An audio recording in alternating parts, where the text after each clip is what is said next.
I'd like to extend a very warm welcome and certainly a very gracious thanks to Beth for taking the time out to give this webinar, this online seminar, which aims to address managing safety and play. She certainly has a broad experience in the area, so we're very grateful for someone of such experience to be able to join us. It being 4 minutes past now, I'm happy to sort of give a quick introduction before passing the virtual microphone over to Beth. For those who are unaware, this meeting is being recorded, so you know, on your best behavior. I'm certain everyone will be, and it gives me great gratitude and a great joy to introduce Beth Cooper. She has an extensive background in the area of play and recreation. She actually studied 10 years in the community arts area. She eventually conducted a lot of study in the area of play. She has a degree in play, which I'm sure some of us are jealous of, and certainly has a passion for play as essentially a preventative tool or medicine indeed. She has worked towards enhancing recreation and play as a method of well-being as a trustee of Play England, as well as of Yorkshire Play, as well as having a decade working for Timber Play itself. It certainly promises to be a very encouraging session, so I'd encourage you all to listen up, and I'm happy to introduce Beth. I'm going to go on mute, and Beth, the floor is yours. Thank you. Well, thank you so much. I really appreciate the time and the energy you've put into getting me here to speak today. I'm going to just share my screen. We are indeed going to look at the topic of risk and challenge in play and ways of managing that, but also why we might be looking to manage that to ensure that children have enriched play experiences.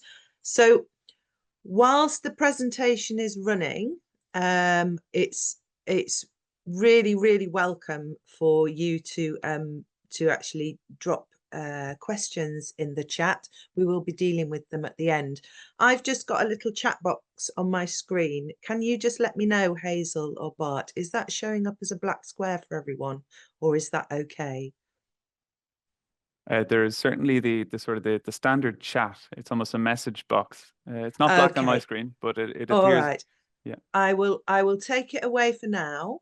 I'll take it away for now, but at some point I might be asking you a question and getting you guys to interact. Fully appreciate that it's quite hard sometimes listening for sort of 30-40 minutes. So what I'm going to do is start the presentation. Just so you're aware, Beth, there is a test message coming in. Can you see that test message? Nope. On Zoom. I cannot see the test message. But just down the bottom of your screen, there might be an opportunity to click chat, and that'll open up a dialog box where people. Yeah. Okay. Super. I'll leave you to brilliant. It. Thanks so much. Okay, lovely. Yeah. So if you want to drop something in, I won't be able to see that you've dropped in chat immediately, but I will check at the point where I ask you a question. There's definitely time for questions and answers at the end. So I'm just going to start. We're going to be talking about safe to play, managing risks in playgrounds. I'm going to start first off, though, by taking you into a conversation about play itself. And yeah, so we're going to start with play and our understanding of play. So when I say the word to you now, play, just have a little think. Are you thinking about this as a child playing? Are you reminiscing? Are you thinking about it with the burden of your profession and your adulthood? When you think about play, are you thinking about legislation and guidelines and designing the best spaces? Or are you thinking about children that you might spend time with now? Or are you thinking about yourself as an adult? Because when we think about play, it's really important to remember that often the people who are talking about it are not the people for whom it's the most important. Our definition of play that we often work to is adopted by all 4 of the National Play Associations, that it is activities and an approach and a behaviour that is freely chosen. So it's not activity, it's not sport, it's freely chosen behaviours and ways of being. It's intrinsically motivated. We're doing it because we're feeling it from inside, and it's personally directed. We're doing it the way that we want to do it. A simplification of this might be from Perry Else, where he talks about C, E, and S. That is chosen, engaging, and satisfactory for all. So what we're looking at is those activities that we're choosing to engage in. Play is absolutely fundamental for children, and we know that the benefits of experiencing play are that they get to express themselves both physically, vocally, and spiritually. They're engaging and exploring the world around them, whether that's the natural world, the manufactured world, the urban environment, or exploring the social world around them. They're discovering all the time the way that materials respond, the way that they fit within the world, and they're discovering their own strengths and capabilities and their own limitations. Play offers children the ability to develop healthily, physically, spiritually, emotionally, cognitively. They're developing, but they're also developing strong levels of resilience. And this is where risk and challenge really come into play. To develop resilience, we need to fail.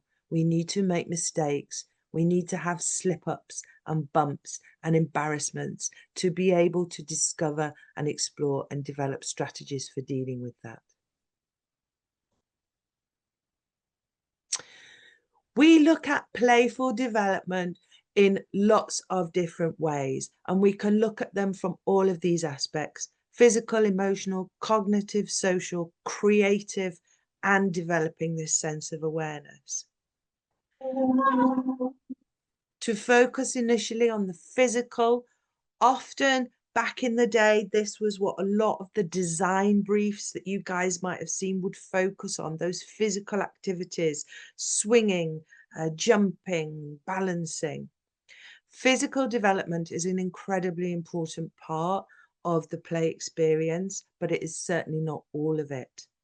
And when playgrounds or defined play spaces were an addition to children's play experience, where they were playing out in the woods and in the fields and on the streets, those days of children being kicked out in the morning and coming back at nightfall, playgrounds offered an aspect of play that enhanced those other play experiences. It is fundamentally important for children to be able to develop both gross motor skills and fine motor skills through play, but it's certainly not the only story. You'll often see play areas now trying to enrich play spaces so that they also have that aspect of fine motor skills, small materials, loose materials, elements to move and manipulate that develop those fine motor skills. There is a lot of conversation currently in the world that approaches childhood and looks after childhood, whether that's in the childcare sector or right up to, playground designers, where they're talking about this loss of fine motor movement. People are talking about children going into early years settings now with underdeveloped fine motor skills. And this is in part a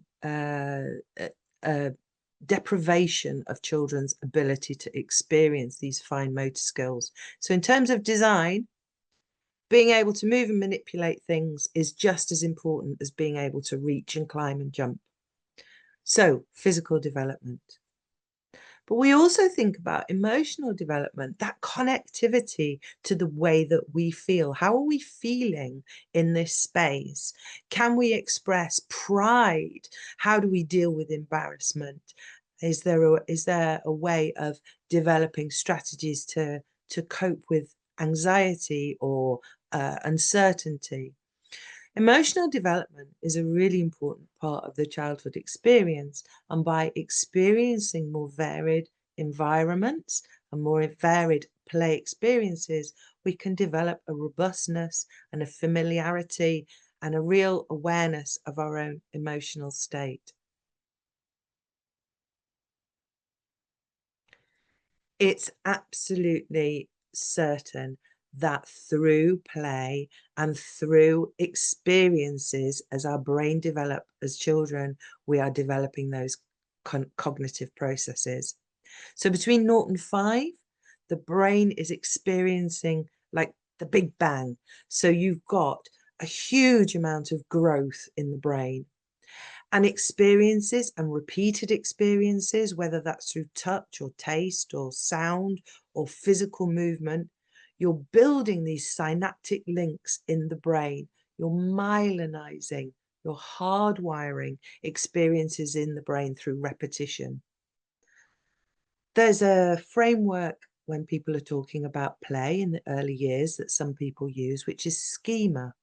And you might see some of these schema, whether it's transportation or connection or rotation. Have you ever seen a child spinning or spinning around? Well, what's happening for this child is that these cognitive links are being made in the brain. They're repeating behaviors until it's hardwired. That's great in early childhood and later childhood. But when we start to think about early adolescence, a completely different thing is happening in the brain. It's almost like an editing process. Aspects of behavior may be being put to one side or got rid of because children are not experiencing it. Adolescents, young adults are still going through cognitive development and continuing to engage this area of society and this demographic in playful behaviors, making them feel welcome in space, allowing them to have challenging play experiences is really important, that they don't edit or out all the good stuff. Flexibility, adaptability, and also creativity. Socially, children are developing through play. They're making those connections. And in all of these aspects, there is an element of risk. You can take challenging and risky aspects of physical play. You can make risky decisions in social environments also. Who knows? There's always going to be some time where you might make a mistake, or you might learn something about yourself through challenging yourself to engage with people differently. Creating spaces that allow people to come together and experience different people is really, really important. So those varied spaces that support children playing with each other, encourage cooperation and encourage collaboration are really fundamental for children being able to both learn from each other, develop strong social skills, but also have that sense of connection that is so supportive when we think about the human experience and how we feel when we're around other people. So spaces that hold space for different ages, different abilities, different backgrounds, really, really important. Creativity is a fundamental part of the play experience, but we also know as we move through life that as we're more playful, we can actually find different innovative, adaptive and flexible ideas. Well, this generation of children potentially face situations, global situations, climate situations that we do not have the answers to necessarily, or we do not even know what challenges they're going to face. So that creative ability that develops in the brain and develops in the person through playing is really fundamental to find solutions, as well as it being innately fun and a really important part of the play experience. And finally, I want to talk a little bit about awareness. So we talk a lot about nature connectivity. So that might be that young people, children, adults, all of us are developing connectivity and awareness of the environment around us, and understanding that only comes through engaging with that environment. You can also develop a really strong sense of self through play, an awareness of what your capabilities, limitations and strengths are, where you fit in the world, and an awareness of the way that you process, that you think, and that you bounce back from difficult situations. It is also really important that children develop their own risk awareness. Somebody telling you you can or can't do something is very different to you understanding whether you can or can't yourself. So, for example, there might be some people listening now who go mountain climbing or rock climbing or cycle long distances. For others, that might feel more, there might be more trepidation about that. But it's you that's understanding your own limitations and capabilities that's engaging with that. Children have a right to be able to find out where their limitations are and take risks. And this photograph is a photograph of many, many years ago of my children, who are now both young men. We walked through the park and somebody was smelting iron in the park. And there is fire and flame, and they are very young. But both of my children have grown up with open fires. They understand the risks and the responsibilities of being around fire. Their father puts multi-fuel stoves into people's houses. They've always grown up around fire. So when they come across fire, they understand its power and its danger, and they act accordingly. And it's a really important thing to understand that children have the capacity to understand all of these risks when they are connected with their self and when they have chance to experience them. So when we're looking at enriching the play space, we're looking at enabling people to learn from each other, connect to each other, and it's important to have that multi-generational aspect, to think about the inclusion, to have varied textures and experiences in the space, to make that space welcoming, to support the connection between people so that people can strengthen those bonds. But we also want to be able to offer people a challenging experience. When children first start to learn to walk, it's the unbalance that teaches them how to start walking. They've developed the ability to stand up, but it's only by losing their balance that they learn how to step forward, to take the next step. This is the same with all aspects of life. For all of you listening now, how many times have circumstances where you've made a mistake or been uncertain or felt like you've taken a risk, how much has that actually enabled you to learn and to develop? And this is the same for all of us. So offering experiences that give that challenge are really, really important. This space here is a really well-designed space because it offers people the opportunity to engage in a play experience from either a very level, hard-standing area, you're still part of the play narrative, but equally, if you want to explore like this cruising child who's using the water channel to help them walk, or if you're feeling a bit more adventurous, this guy at the front who's really in there in the play. It offers people a choice of where they engage with that space, of how they interact with it, and there's challenge offered at different levels. So when we're thinking about challenges and risks, it's not just the physical, it's also that opportunity to experience a whole wide range of uncertain situations or challenging situations. We want to think about what kind of risks you might have taken. So this is where I'm going to ask you this question. And if you want to pop something in the chat, you are more than welcome. I'm going to bring up the chat box. When you were young, what kind of risks, what kind of challenges did you take on board in your play?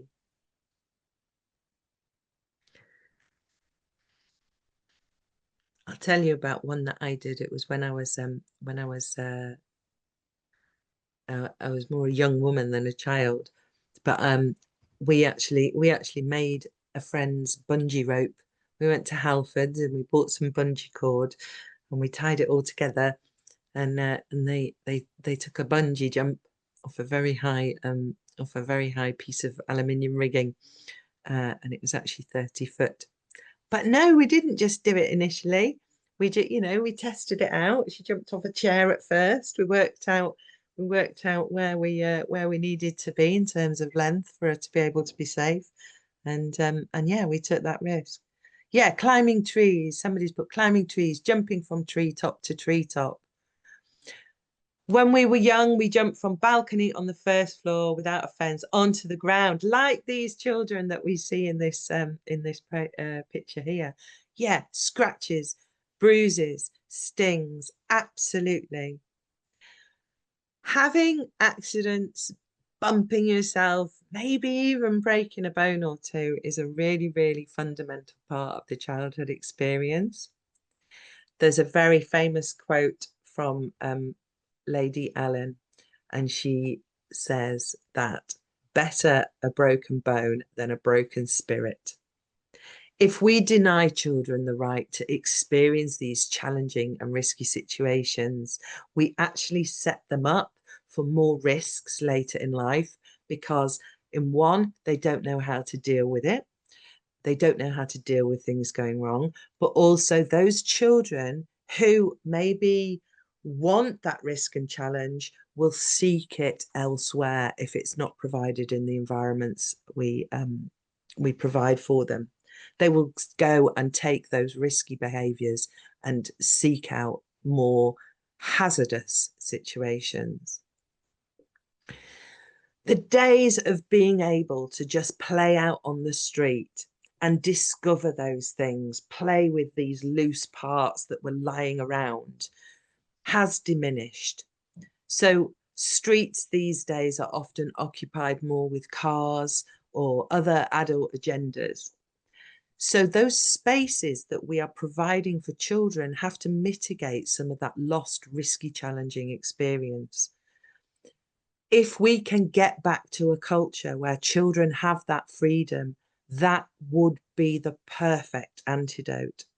But currently, we're seeing restrictions on children's freedoms. So therefore, it's our responsibility to help provide it. And it's an absolute right of children. So you probably heard about the UN Convention on the Rights of the Child and Comment 17, General Comment 17, about the right of children. And in this UN document, they're talking about children not being exposed to harm, but talking about their right to be able to engage with risk and challenge in that play and in that recreational activity. So the number of children who are hurt whilst playing is far less than the number of children who are impacted by pollution or road traffic accidents. And yet play has this focus on it that people feel quite nervous about where their rights and responsibilities are in terms of providing challenge and risk in play. So what I'm hoping is that I can give you a couple of resources and a couple of routes to go and search out some more information. I'm just having a look at a couple more of these comments. Yes, jumping off rocks into the sea. Absolutely. Jumping into the sea, but you probably did that in a graduated way. So you'd learnt some things off the other people who were jumping into the sea. You knew about the tides. You did that through conversation. You learnt about where it might be safe to jump in and where it wouldn't be safe to jump in. Jumping over ditches with water, absolutely. And the joy and the learning and the experience and the memories that you get from that. And yet sometimes when people want to input water play into a space, they'll be very concerned about different aspects of it. But then when you remember and reflect back to when you were a child and you were doing these things, absolutely, they were really, really important, fun, developing, really special moments. And children have a right to these moments. So our responsibilities are that if we're saying welcome children into this space, of course we want to limit hazard. But when we talk about limiting the risks, We're talking about limiting fatalities and life-limiting injuries. It's widely accepted that a broken bone, a scratch, a bruise, getting the bottom of your trousers wet, they're all perfectly acceptable aspects of that play experience, because we know that play is fundamentally important for children's well-being and development.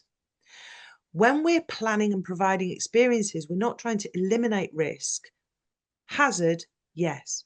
We're not eliminating risk, though, and we have to understand what risk is. Sometimes we might think we're providing a challenge, but then we see the children use it, and whatever we've designed, they're already right at the top or standing on a post, and you think, okay, well, maybe they've got capability beyond our design. So you're weighing up the risks, but you have to think about the benefits. And this risk-benefit approach is something that's being more widely accepted. There are benefits to playing, so therefore the risks that are associated with it are acceptable, because we want to control hazard, but we want to enable children to really engage with the environments they're in. And yes, accidents and mistakes might happen, but actually the fear of litigation is sometimes restricting people designing the spaces that truly serve the people they're there to serve. There are some resources out there. I mean, some of them are a little, I don't know if you can see me on the screen. I'm going to hold this up, but you can get this documentation online. So things like managing risk in play provision, whilst it was written almost 20 years ago, over 15 years ago, there is actually some really useful practical elements in that in terms of supporting you to design the best spaces. I'm just going to drop, I'm hopefully, yay, I'm going to drop some links in the chat here, and that includes this Managing Risk in Play provision, an online PDF version.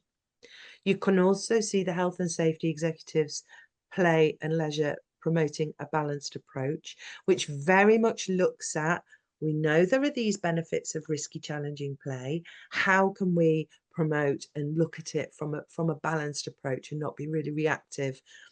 That Wrexham document is available online. I've not dropped it in the chat there, but what I have dropped in is a long scientific document from Middlesex University, co-authored by David Ball, who's an absolute expert on risk and has written a lot on play, and is really supportive of children having these wonderful play experiences.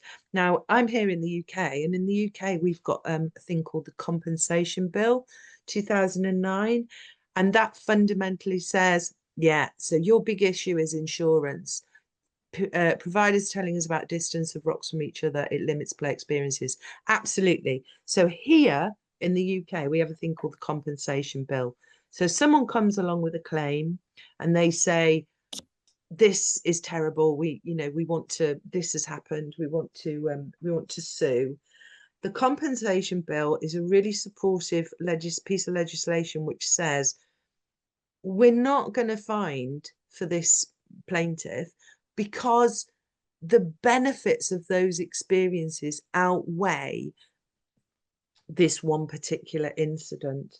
And I went and asked Harry Harbottle, who's the ex-chair of Play Scotland and has worked extensively in Ireland. I was asking if there was any similar legislation. And he sent me this document, which is an amendment of the Occupiers Liability Act 1995. And within that, it has a very similar message. It talks about risks that are willingly accepted by the recreational user.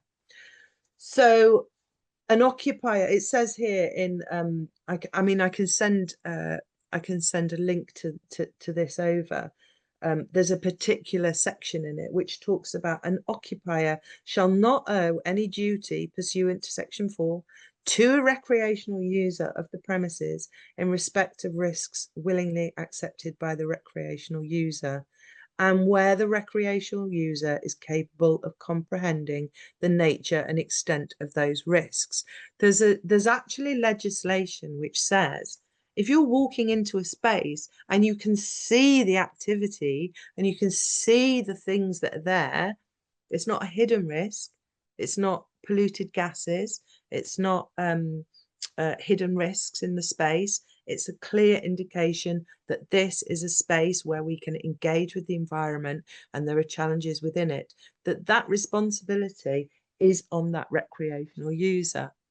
Now, I understand that there is still caution and there can be a culture of making claims. But one of the issues we have in the UK is this idea that that culture exists is because people aren't willing to the compensation bill sounds quite guerrilla. I don't quite know what that means, Christos, but thank you. I think it's maybe you could clarify and I'll see if I can help. But yeah, so fundamentally what they're saying is if people settle or if people are cautious about the litigation, then they're not actually taking it through to the legal courts, which would actually support their message. And there are more and more people standing together to say, we're seeing the risks and the results of children not experiencing risky play. Without enabling children to start learning how to manage space, manage themselves, manage their relationships, to take it on to more exciting and higher, oh, yes, thank you, as in revolutionary, Christos. Yeah, it is quite revolutionary. But this stuff is really important because as much as I'm showing you some lovely pictures of play and people taking it forward, we can see the impact of children not experiencing this.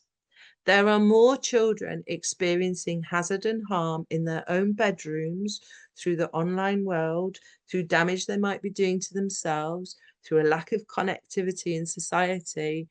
And the lockdowns and COVID exacerbated some of that, but it was already a very big conversation. So our fear about a child getting a splinter or falling over and banging their elbow is actually much less risky than some of the things we're then encouraging children or allowing children to engage in by not being out there experiencing the natural world. And I know for a lot of you, this is where you're coming from anyway. You're landscape architects, you design outdoor spaces, you understand this anyway. But yes, absolutely, that fear of litigation can really restrict the designs that you're working with. The way that we can help that is to collectively have that conversation, to challenge the insurance, to look at precedents, to say, where is it that we know of where there are some really risky elements and some really challenging spaces that we can say, well, but this exists. And to challenge your own thinking and to make those connections with the other people in your industry to really push this message further. It's easy for me to say, I'm sitting here giving this nice presentation. You guys are on the front line. You're trying to push these designs forward. But I know that the Irish Landscape Institute has previously had a presentation by Lawrence Colleran, who works for the South Dublin County Council. He's within the local authority. He's working within those restrictions, but some of the projects that he's been able to work on really push those boundaries because he too, like yourselves, comes from a position of wanting to deliver this in a really healthy way. And I know that the presentation he has previously given is already on the YouTube channel for the Irish Landscape Institute. So there are resources. I've dropped some links in the chat.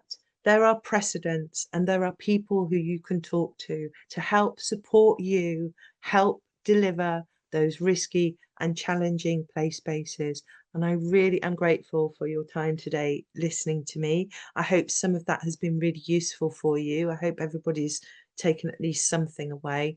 And yeah, I just want to pass back over to Bart, really, to open up for any questions you might have.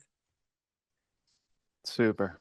Thank you so much, Beth. I think I wouldn't be alone in saying that that was not only quite enlightening, but through the sort of the day-to-day and the midweek slog of it all in practice, it's quite inspiring to hear words that promote so encouragingly words around recreation and play. It's certainly a facet of my professional life that requires that sort of injection of enthusiasm from time to time, not least because of some of those hurdles that I think many on the call will have experienced when it comes to working alongside, whether it's the perceptions of stakeholders who consider risk the out and out kind of parameter towards developing play, or indeed the risk that many developing authorities, whether they be local authorities in the public sector or private development organizations, who perceive risk as the sort of the foundational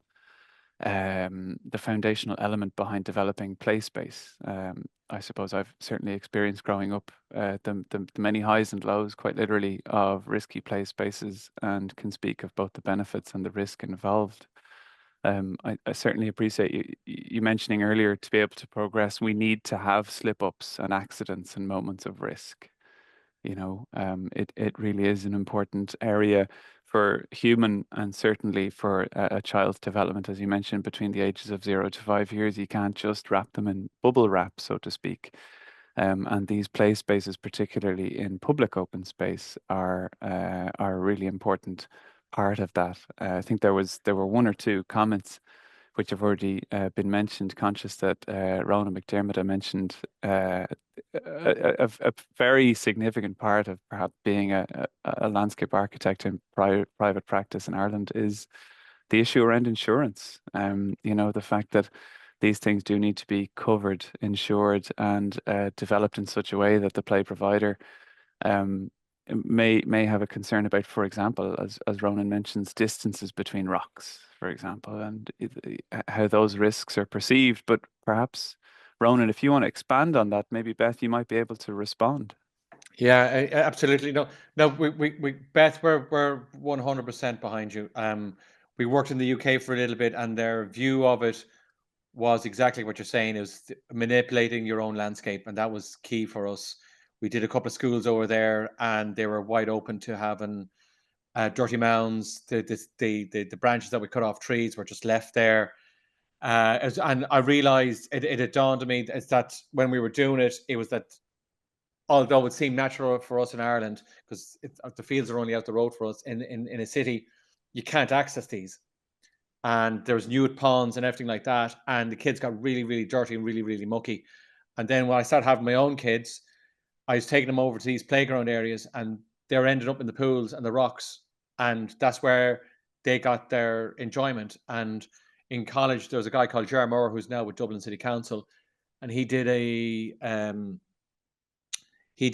paper on playgrounds, and he said that formal playgrounds give approximately about 40 minutes of play, of attention span at the initial, and over time it decreases down to nothing, where then the children start pulling at it and trying to make something of that space, trying to change it. So that was always a guiding light for us. But the big thing for us, and it's great for the local authorities, and we're right behind them, but sometimes they feel we're not, because our clients will then say, stop. We have a constraint. The client says, look, I'm not ending up in court. I don't care what you say. We might win it, but I'm not going there, lads. We might win it. They're not willing to do that. And they're quite litigious here. Any kind of thing. So what we're trying to do is do mounting. My best playground ever was 3 mounds. The kids were on opposite things, and they were cycling and trying to hit each other with their bikes, and they're jostling with each other, and I still to this day think that was one of the best ones we ever did. And the landscapers were complaining because they're wearing it out, but it's the insurance end. We'd love to do it with rocks, so we're sort of cautious about calling them playgrounds. We're just saying that they're landscape features. We did win an old court where we filled in swales and we put in rocks, we put in what, and the kids are there every day. But we had complaints from the neighbors.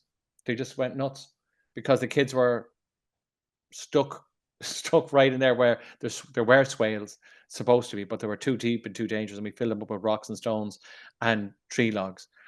But it's just, how do we get over the insurance thing? That's our biggest issue, and we're trying to push it out there, because we've done commercial jobs with a lot of rocks and stuff like that, and it's fine in the commercial setting, but trying to residential, it's just getting difficult. I mean, I don't have an answer. I think the thing is, this is an ongoing conversation. Yeah. That the health and safety executives balanced approach, it took about 25 years for that to actually be published. The movement towards having that conversation was very long and very slow, and it is frustrating. And it's great for me to come and say, this is, you know, brilliant, but there is a reality. But I still think we need to all keep pushing for that reality, and maybe it is collectively talking to the insurance companies, talking to those people. You know, what are the claims going to be like? What are the health bills going to be like in 35 years time, when you're looking at obesity, mental health, you know, anxiety medications, because these children aren't getting outside? Equally, those children who do want to seek out challenge, are they going to be going in abandoned buildings and falling through decrepit floors, or going to try and find other risky experiences and risk-taking behaviours because they're not being facilitated? The conversations, everything you've brought up, it's huge. Just the thing of the use of space, people not liking children using space. You know, where has this come from, that we don't want to see children playing? So there's been a movement in some of the developers over here in the UK where the play areas, the green spaces will be developed before the residences, so that it's almost establishing that as a culture within that space. Maybe that's not their motivation, but that's what's happening, rather than allocated green space that then is changed and then people react to children playing there. These conversations, they're absolutely not, you're not having them in silos. It's a universal conversation. I would say it's global. Globally, people are talking about these issues of children having reduced play spaces. But fundamentally, if we want our species to survive, we have to create the environments where they can develop. And at the moment, children aren't getting access to those environments that really support them. They exist in the natural world, but we're not seeing children walking 2.5 miles to go and play in woodland in the ways that we might have used to. Actually, there's one thing, and I'll end off on this. In fairness to Fingal, I think there's a couple of them on here, is that what we're looking at, they're looking for a risk assessment when we're putting them in. Yes. So it's a step in that direction, and the risk assessment is actually quite good. We've done one just very recently, just for a couple of rocks and things like that, and where it made sense. So I think we're trying to cover the client. We're also telling them, listen, it's let's face it, the natural play can be more cost effective, but also it's more usable and it's more in keeping with, especially with smaller developments. But we would far prefer to do that. But so what we're doing is we're doing a risk analysis ourselves, and then when it's done, we'll do a final sign off. So at least we give some comfort. So we're trying that off now at the moment. Yeah, thanks, Ronan. I think that's been really helpful. I mean, Liam's just dropped in the chat, and this is what sprung to mind when you were speaking. Pushing to do risk benefit analysis when you're providing your play spaces or your shared spaces or, you know, green spaces is really important, because actually then you're putting down on paper, this is the benefit we're standing by. Yes, there are risks of this, that and the other, but this is the benefit of having that opportunity, and it changes the narrative. And it's not going to be overnight, but it's a developing thing. Fundamentally, if you're creating a space where children are going to be, you have the responsibility of making sure that it is hazard free and that you're designing it in such a way. You also need to maintain. If you're not maintaining spaces and then they become hazardous away from what the original design was, yeah, that's absolutely your responsibility, and you need to be held accountable for that. But there's a big difference between neglecting a space and not maintaining it, and designing something that offers people an opportunity, and then something else happens. When you look at the actual statistics of, let's say, fatalities on a playground, you know, they are so few in comparison to many of the other activities we take for granted. Getting in a car, crossing a road, you know, it's absolutely fundamental that these beneficial activities are still enabled. Also, statistically, as I understand it, this is from David Yearley at ROSPA, if I had a heart attack and died on a playground, that would be counted as a playground fatality, just because I was in the space. If somebody had an allergic reaction to a peanut and died, that would be counted as a playground fatality because of where it happened. That it's not necessarily to do with the space, the environment, and the activities provided. So I think it is just an ongoing conversation. But yeah, definitely, Liam, I think that's a really key point. Using that risk benefit analysis, changing the conversation, changing the narrative, and just continuing to have these conversations so we can provide better for the generations coming through. Because if they have very small experience of risk, how are they going to then support design and encourage play in the generations that follow them as well? Thanks, Just Beth. looking at a couple of the comments here. Yes, Mark, I think that's absolutely true. It's that idea of settling. That's where I was referencing the compensation bill. If you settle before the legal framework can support it, when you actually look at the legal framework, and that information from Harry was really useful. You know, obviously every area is different, the laws are different in different places, and it's important to understand them. But actually, there is movement in the legal framework to support engagement with challenge.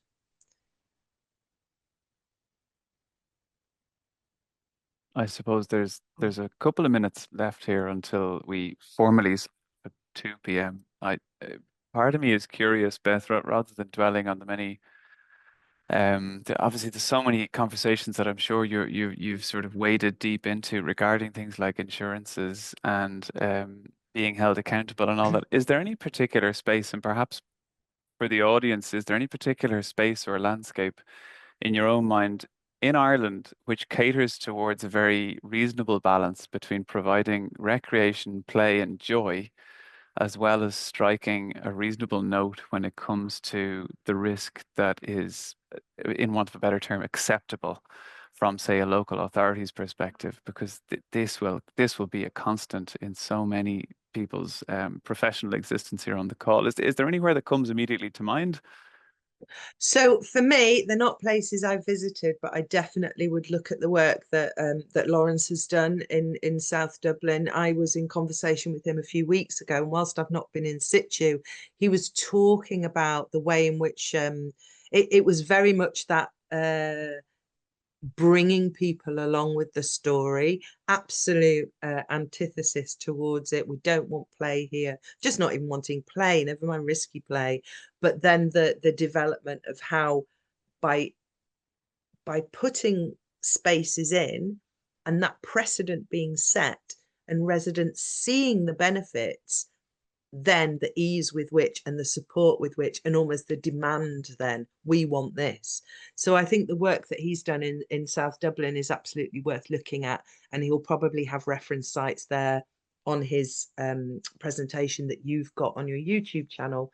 Somebody's dropped in here Bridgefoot Street. So yeah, from the group here, someone's saying Bridgefoot Street.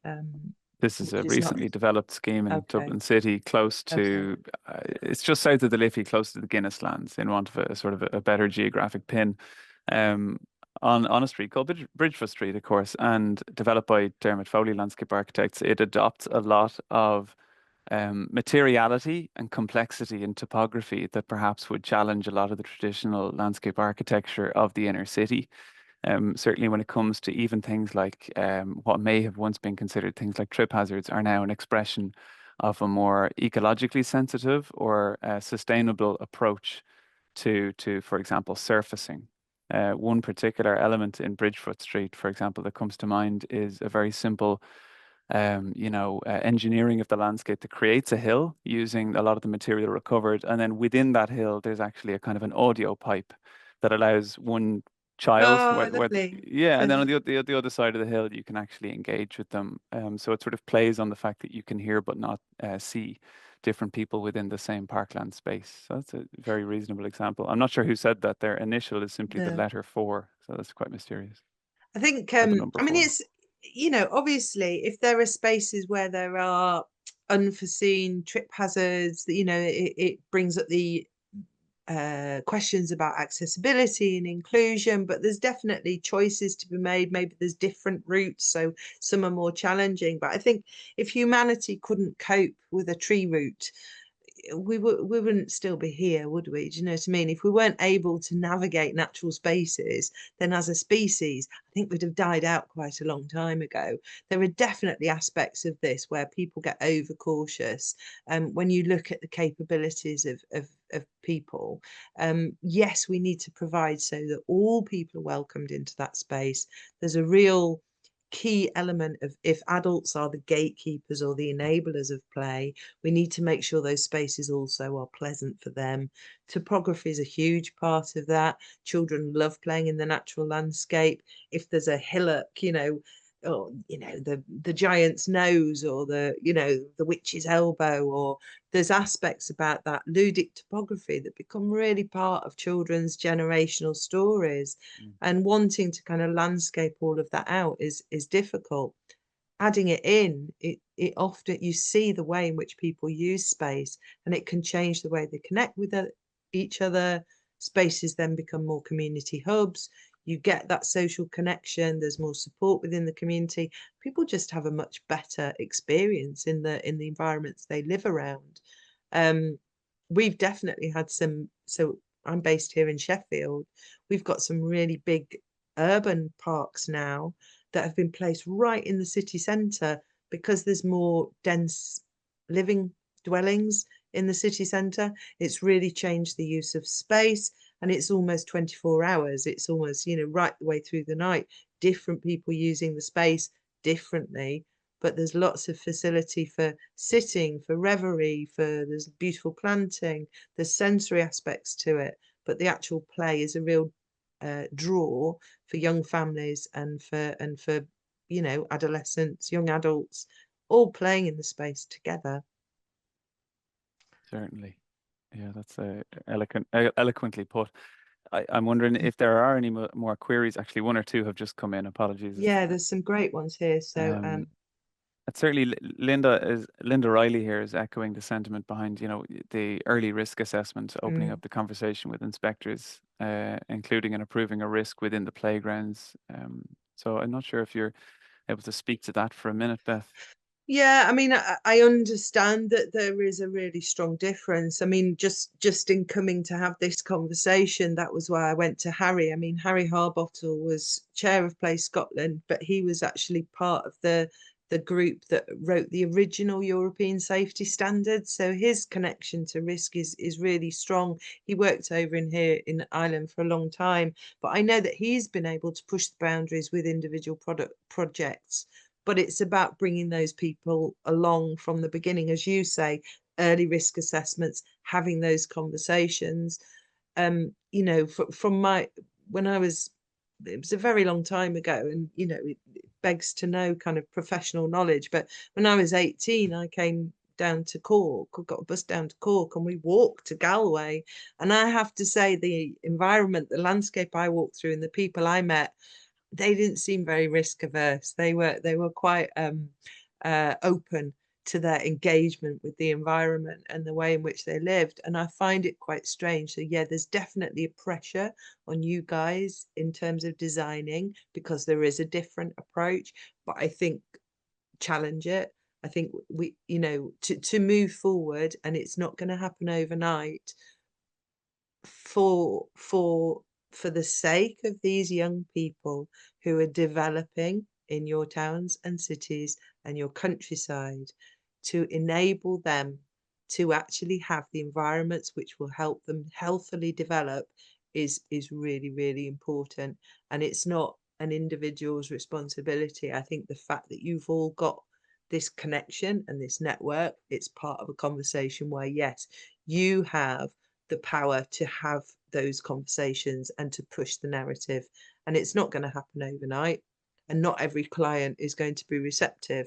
But looking at the bigger picture, what, you know, do we just want our children to be two big thumbs and a brain in a chair, you know, but they're very safe? Or do we want them to actually be able to engage in the environment and develop those skills? Going back to some of the things you did as young people, you know, we know that it actually is really, really important for children to connect to each other, their own capabilities and the environment around them. So we need to be able to provide that. Amazing. Well, it's certainly an optimistic note, Beth, which I think we can all finish on, wrapping things up at 1 minute to 2. David from Brady Shipman Martin has just shared in the online text there another couple of useful resources. I'm sure that the Irish Landscape Institute will continue to share not only those resources between members, but also continue to share knowledge across these types of CPD webinars online. So Beth, on behalf of all those present and the wider Institute, I want to extend a very hearty thanks to you for joining us for an hour. And I'm sure if there are any more queries, people will find you online. I'm conscious that the Yeah. ILI has already tagged you on a number of posts. Yeah, thank we'll you. continue to do so. But so on behalf of Thank you everyone for your again, time. thank Yeah. you.